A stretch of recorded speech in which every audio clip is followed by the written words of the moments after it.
வணக்கம் ஃப்ரெண்ட்ஸ், நம்ம இந்த வீடியோவில் வந்து பியூ பாலிஷ் ரிமூவ் பண்ணுறது எப்படின்னு இந்த வீடியோவில் பார்க்க போகிறோம். அதாவது ஓல்டு பாலிஷ்லாம் எப்படி ரிமூவ் பண்ணுறதுன்னு பார்க்க போகிறோம்.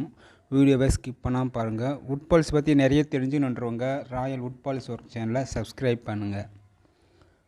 பெரும்பாலும் வந்து பியூ பாலிஷ்லாம் ஸ்ட்ராங்காக இருக்கும். அது ஏன் ரிமூவ் பண்ணுறாங்க அப்படின்னா, ஒரு சிலருக்கு வந்து போடுற பாலிஷு கலர்லாம் வந்து சரியாக பிடிக்காது.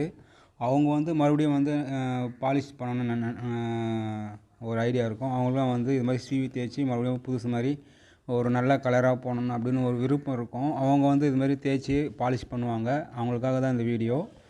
ஏற்கனவே பியூ பாலிஷ்லாம் போட்டுருக்குது, கலர் சரியாக இல்லை, ஃபினிஷிங் சரியாக இல்லைன்னா நம்ம மறுபடியும் வந்து அதை ரிமூவ் பண்ணிவிட்டு ஃப்ரெஷ்ஷாக புதுசாக நம்ம எப்படி ரிமூவ் பண்ணுறதுன்னு பார்க்கலாம். நம்ம வந்து இதுக்கு பெயிண்ட் ரிமூவர் தான் நம்ம வந்து யூஸ் பண்ண போகிறோம். பெயிண்ட் ரிமூவர் வந்து பெயிண்ட்டுக்கும் எடுத்து யூஸ் பண்ணலாம். நாங்கள் வந்து பியூ பாலிஷ் அதை ரிமூவ் பண்ணுறதுக்காக பெயிண்ட் ரிமூவர் அதை அப்ளை பண்ணுறோம். அதை யூஸ் பண்ணுறது ஈஸி தான். இது கொஞ்சம் கவனமாக யூஸ் பண்ணணும். ஏன்னா இது கொஞ்சம் நெடியாக இருக்கும், மேலே பட்டா ஏரியும், அதெல்லாம் கொஞ்சம் கேர்ஃபுல்லாக நம்ம யூஸ் பண்ணணும். பாருங்கள், நல்லா வெளுத்து போன மாதிரி இருக்குது அந்த பழைய பாலிஷு. ஏன்னா அப்போல்லாம் வந்து நிறைய பேர் வந்து சாண்டிங் சைலர் அப்ளை பண்ணிவிட்டு அது மாதிரி வந்து பியூ பாலிஷு மெனாமில்லாம் அப்படி அடிப்பாங்க.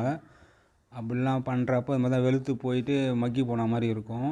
நம்ம வந்து ஃப்ரெஷ்ஷாக அப்ளை பண்ணணும். அதாவது சீலர், பியூ சீலர்னால் பியூ பாலிஷு எல்லாம் கரெக்டாக அது அதுக்குன்னு வருது, அதை மட்டும் தான் நம்ம யூஸ் பண்ணணும். இப்போ பெயிண்ட் ரிமூவ் அப்ளை பண்ணுறோம். பார்க்குறப்ப தெரியும், அடிச்சுன்னு வரப்போ பொங்கி வருது பாருங்கள். இது 2 முறை 3 முறை அப்ளை பண்ணுறீங்க, நல்லா தோம்ப அடிக்கிறீங்கன்னா அப்படியே தோல் மாதிரி உறிஞ்சி வரும். கடைசியில் உங்களுக்கு தெரியும் பாருங்கள். இது வந்து மேலே கொஞ்சம் படாத பார்த்துக்கணும். கண்ணெல்லாம் பட்டா எரியும், கையெல்லாம் பட்டா எரியும். இது வந்து கொஞ்சம் ஆசிட் மாதிரி, அந்த அளவுக்கு கொஞ்சம் கேர்ஃபுல்லாக யூஸ் பண்ணணும். இது மாதிரி நம்ம வந்து தேய்க்கிறோம், சீவிரம் வரலை அப்படின்னா நம்ம வந்து இதை யூஸ் பண்ணலாம். ஒரு சில பாலிஷ்லாம் வந்து நம்ம வந்து தேய்ச்சவே மாவு மாதிரி கொட்டும்.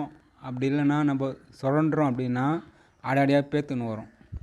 இந்த பாருங்க, அடாடியாக பேத்துன்னு எடுத்துங்களா, அது மாதிரி வரும். இப்போ வந்து பெயிண்ட் ரூம் அடித்து நல்லா ஊறிடுச்சு. ஒரு 5 நிமிஷத்துலேயே நல்லா வந்துடுச்சு, நல்லா பொங்கி. நம்ம வந்து இதை பெயிண்ட் ரூம் அடிக்கிறோம் அப்படின்னா அது ஈரமாக இருக்கிறப்ப இது மாதிரி சுரண்டி எடுத்துடணும். பெயிண்ட் ரூம் அடித்து ரொம்ப நேரம் காஞ்சிடுச்சு அப்படின்னா அதுவும் மறுபடியும் டைட்டாக பிடிக்கும். அது மாதிரிலாம் விடக்கூடாது. அது ஈரப்பதம், பெயிண்ட் ரூம் ஈரப்பதம் இருக்கிறப்ப இது மாதிரி பொங்கி வரும். அது ஈரப்பதத்தோடு நம்ம வந்து இது மாதிரி ரிமூவ் பண்ணிக்கலாம். பழைய பாலிஷ்லாம் ரிமூவ் பண்ணிவிட்டு மறுபடியும் நல்லா சீவணும். அந்த பெயிண்ட் ரிமூவ்லாம் இல்லாத க்ளீனாக சீவி எடுக்கணும், தேய்க்கணும். அப்போ தான் வந்து பாலிஷ் வந்து கிரிப்பாக பிடிக்கும். நம்ம பட்டுறதும் படாதவங்க வந்து தேய்க்கக்கூடாது. இது பாருங்கள், நல்லா அந்த தோல் மாதிரி உறிஞ்சி எடுத்து பாருங்கள். பெயிண்ட் ரிமூவ் வந்து அவ்வளோ பவர். பெயிண்ட் ரிமூவ் சீவிட்டோம், அதை அடித்து மொத்தம் எடுத்துட்டோம். மறுபடியும் சீவரம் பாருங்கள், க்ளீனாக சீவரம். அந்த பெயிண்ட் ரிமூவ்லாம் இருக்கக்கூடாது, பழைய பாலிஷும் இருக்கக்கூடாது. புது மரம் எப்படி இருக்குமோ அதை மாதிரி நம்ம வந்து தேய்ச்சி எடுக்கணும். அப்போ தான் வந்து பாலிஷ் போட்டிங்கன்னா புது மரத்தில் பாலிஷ் போட்ட மாதிரி இருக்கும். இது வந்து பழைய மரம், அது வந்து புதுசாக சீவி தேய்ச்சி புது மரம் மட்டும் இது மாதிரி எடுத்துட்டிங்க அப்படின்னா பாலிஷ் போட்டிங்கன்னா ஃப்ரெஷ்ஷாக இருக்கும்.